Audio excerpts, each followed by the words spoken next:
Hey, we are back up here live on the Mixer stage. It looks like well beloved Dub Dub, Malik, and MK were checking out some Rick and Morty cosplay, which is pretty dope.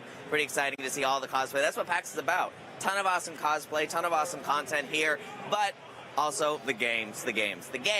Speaking of games, this handsome gentleman here on my left has joined us. Hello, Zach. Hi. Zach is the EP4. If you haven't guessed it by his shirt and his hat, Fortnite. Lots of excitement for Fortnite. Yes, I know Richard loves Fortnite. He loves Fortnite. You guys have launched. It's actually pretty exciting. You are in paid early access. That's correct. July 25th? Yeah. I think so when it came out. Look at that. That's right. Getting my Fortnite Yeah, you got it. so. You got it. Nice. So you guys are in paid early access right now, so people can get a hand on your game. But roll it back a little bit. Yeah. We got a lot of fans in chat of Epic. What is Fortnite? We'll start at the top. Fortnite's an action-building RPG. We've been working on it for 5 years. We just wanted to take the best of, sort of Epic when it comes to the shooting mechanics and just the way that the controller feels, and then hooking that up with this cool building mechanic that we just came across. Yeah, because that came out of left field. I didn't really know about the depth or the add-ons until I started playing on it when it came to the building. So yeah, so those two combinations, we just thought it was really unique, and so we've been working on it and just iterating, and then we got to a place when in our online test we're like, man, we're ready to broaden this out, bring some more people in. We had no idea that we'd get 1 million people coming in. I was gonna say, it's just insane. Y'all got a monsoon of people to just hit you right there in the beginning. Man, and it's been amazing and super humbling. But at the same time, it's just tons of feedback. Game is still early access. It's not like we're still working devs right now, 24/7, crashes, whatever it is. Literally on the East Coast, still making the game right now. Right now, yep. While supporting a 1 million+ player base. Yeah, it's amazing. No big fee, right? We're not asking much from you guys. No, but congratulations right off the gate. Thanks. Instant, success for your paid early access. For those people who are kind of wondering, which platforms can they snag that on if they want to get on PC, PS4, Xbox One. We're supporting them all. We've got some cross progression going on between PC and PS4. That's right. And if you get a code, because I got a code on PC, but then I can play it on my PS4. Yep. You just grab it and download it. You're running gunning. Nice. I love that. And now, initial reaction. I'm saying you guys set up a lot of options. There's a lot of feedback people are doing. Talk to what's been that initial wave? It's probably been in a couple ways. Yeah. Let's take it back a little minute. Okay. You're at home, you're sitting on your couch, or realistically, you're burning the midnight oil making this game. What was that initial, oh man, 1 million people just bought our game and are ready to go? Yeah, honestly, I haven't even been able to slow down enough to even comprehend that idea. Nice. But right now, it's more along lines of we have all these people in our forums, in our places, going where's our next update? Why is my bug not fixed? What is going on with this next thing? And so excited about everything that we're doing. We literally just 2 days ago released our big update. That's right, you guys had a big update like 48 hours ago. Exactly, Survive the Storm, which brought in this whole big new survival mode that literally it's about a few players have crashed, maybe more than a few players have crashed while playing it.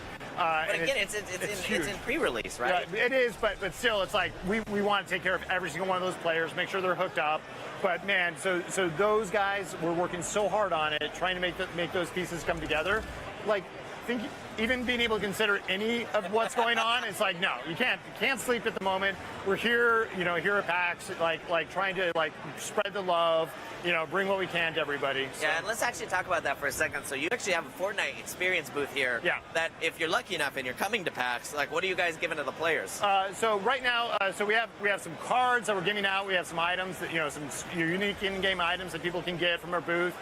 We also have a piñata opening area where essentially we're hanging a piñata. It's got Fortnite llama. I remember my first gold llama. Yeah. Oh man. And so literally it's one person, every hour gets to open that piñata. It's super fun. Interesting. I might have to head on up there. Yeah. I've been practicing my piñata opening. So. Now, people are actually watching some footage here. It's kind of interesting. We introduced kind of what it was about, but maybe let's talk about what we're seeing here. Maybe some of the mechanics. Yeah. Totally. Enlighten the folks. Totally. So right now, we've got Ramirez here. She's defending. She's setting up her fort for defense. you know, basically getting everything set up just right to make sure that they can deal with the hordes of zombies. If you notice, she's harvesting some stuff to be able to do a quick upgrade. I love here. that visual. You get the wood, you get the steel. You know, you'll be able to tell what you just looted. Yeah, exactly. And so, and then pretty soon here, she's going to go and she's going to activate the Atlas, which is then going to start an 8-minute defense where she's going to protect it from the hordes. 8 minutes, you're going to have to be pretty prepared. Yeah, well, you know, it really depends upon the difficulty. You know, some of the earlier levels, you know, are pretty straightforward. You can just run and gun, and you don't have to do a lot of building.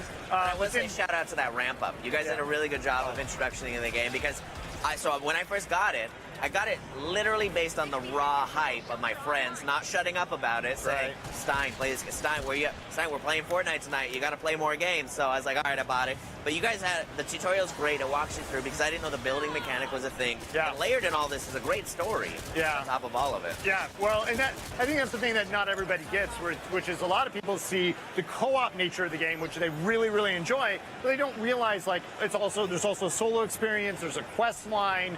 You know, there's 60 hours of dialogue and quests that you can go. Really? Yeah, it's huge. And then then you get into the really harder, you know, a lot of the harder stuff, which ends up being a little bit more raid-like, you know, and really going for some really unique hard moves to get. Well, you want to go for that unique those drops because you guys have different levels of guns, different levels of equipment you can get. I noticed. And what you're seeing right now too, I love the melee. The melee feels nice and tight. Yeah. I love the swooping actions here, and then the traps actually. We kind of maybe highlight a little bit because it's not just about running and gunning. No, it's about building defense. And so we got you have schematics that you earn, and as you gain your schematics, you level them up, and you're able to build your guns, your traps, your weapons, your melee weapons. We have 4 unique classes, everything from our ninja, or soldier, our constructor, our outlander. You do have the different classes. That's that right. You can choose from. And they all have different capabilities, different focuses. This right here is our pinata, basically our resource pinata that the outlander basically grabs and she pulls out. That's one of her unique abilities that she can use in the game. Here you can see like a huge trap defense. Yeah, giant spikes coming up. Yep. And there's layers to traps too. There's wall traps, ceiling traps. That's right. I love the stop sign axe. Yeah, and so what you want to do is like basically you get a bunch of different trap types, and then based upon how you collect in the world, you'll be able to use those different traps in different effective ways. Right, and also the bad guys. Like, you know, as these zombies come at you, as these creepy crawling things come at you, you can handle them different ways. Yeah. So I'm sure there's almost a chess game in like which traps you might want to make sure you're equipped to have. That's absolutely true. And so specifically, you know, there's a few sort of rock, paper, scissors type mechanics going on. You know, one of the enemies that we just added in the recent update, which you may or may not have seen yet, is called the Shielder. And so the Shielder... No, I came straight from Gamescom and the PAX West. Okay, you haven't seen it. Okay. So anyways, the Shielder, like in the game, will actually spawn on any enemy type, and they'll literally shield them from your bullets. And so then you basically have to take target priority. You have to kill the Shielder. So it means like if you're playing melee, you actually have to switch to your gun, take the Shielder out before you can then kill the husk. Well, the horde of zombies are still coming at you. Oh, absolutely. The unit that the Shielder is protecting, I'm assuming, is still coming at you. That's absolutely right. Correct me if I'm wrong, because I'm still catching up. You got it. But all your focus, all your fire is now on the Shielder, which means less on your defenses, less on your resources. That's right. It's just just try and mix it up, you know, sort of add some mechanics. Beehive husks are a great example of where, you know, they do an area of denial because those bees, you do not want to be in the middle of that bee swarm. Just terrible for melee. I think that's a rule for life. Yeah, well, that's probably true, right? And so oftentimes you'll have to switch your gun to take out the beehive husks. Your constructor normally stays close to the base. It's more of a support class. I was going to say, maybe go through the classes. Yeah. I saw a question or two about the classes. So what are kind of the classes we can expect to play this? So on screen right now is the constructor. Great at building, great at defense. Unique power is they all have a base that they can put down at the fort. It protects the walls. It buffs everything. Different constructor heroes have different perks on that base. Everything from electrified floors to additional damage or defense against the walls to reflective damage.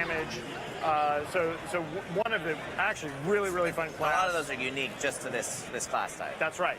And then the Outlander, who's on screen right now, great at harvesting. Like, they're the harvesters of the world. They can go and they can basically destroy and collect a lot of stuff really fast.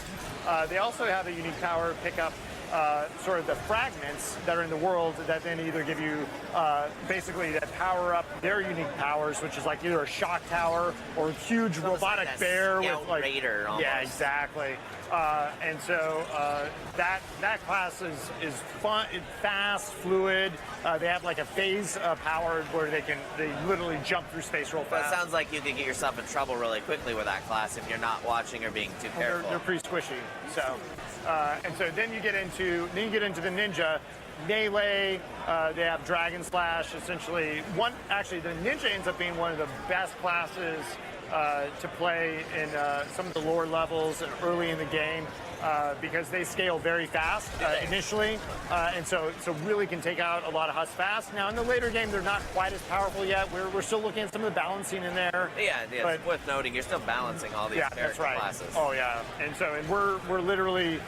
Right now, I'd say, the front of the game, it's pretty good. Like it's really fun. We spent a lot of time there.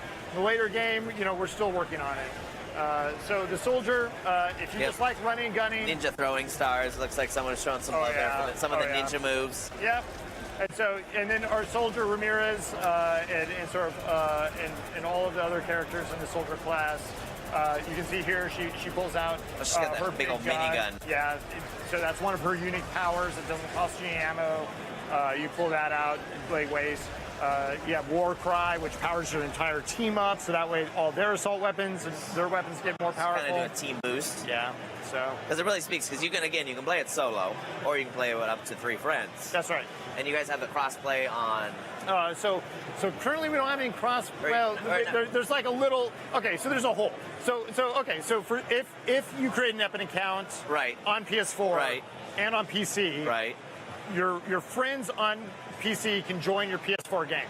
Got you. That works. That works. It's pretty. No, it's important to point out. Yeah, it's not really intended behavior right now. Like we're kind of leaving it open and sort of letting getting the feedback from the players. It sounds like you're kind of leaving that door open to get more feedback to see what do players really think of something like that. Yeah, exactly.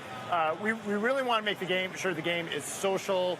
Players can play with each other, talk to each other. The reason we didn't support it outright was just because we haven't implemented VoIP across all the platforms yet. And so we really want to make sure that the social experience is the best we can make it. There's some core mechanics there that take priority from the beginning. Yeah. With core mechanics, of course, comes a gorgeous story to help support that. Now, we haven't seen the whole story yet, and we don't want to spoil it too much, but based on the trailers and what people can kind of expect in maybe the first hour of the game, what's the story behind this? Why are all these things attacking me? Why am I defending? What we know for sure is the storms have come. Yes. The storms. And you guys saw that earlier, like with the tornadoes and like everything gets a little purple. That's right. And if they've taken over the world, 98% of the population is gone. Like that. Just gone. Oh, well, rip. 2% left. We don't know why. Hope you found your soulmate before that. And so now, the heroes have been called in. You're a commander. That's basically come to a command center, and you now are like commanding your heroes to go out into the world to be able to save the rest of the population and figure out what's going on with storms. Oh, I like that. A little bit of tease, a little bit of mystery. So storms have come in. You've squatted up with the last 2% of the world, and you're basically needing to figure out what's going on and kind of what you need to go there. And by the way, I love the little satellite mission. Yeah. Like in the early on. I don't want to spoil it for people. I think you should play it and enjoy it. But I love the narrative, basically. Yes. Yep. You guys spent a lot of time. The narrative's hilarious, by the way. Oh yeah. Our writer is just amazing. I was I don't know if you had some top line comedians build in there, but it's just these like little moments. It's not like pure comedy, but it's like, holy crap, the world is ending, and then you get these little like, wait a minute, did you just say that? Yeah, exactly. Just the little one-liners, just the little zingers that just make you like. It's just we wanted to make something that was fun, and everything from the art style and the colorful nature of it to the characters and the way they emote in the world. So when people boot it up, it's just fun from start to finish. And just making sure it's someplace that you want to be every day.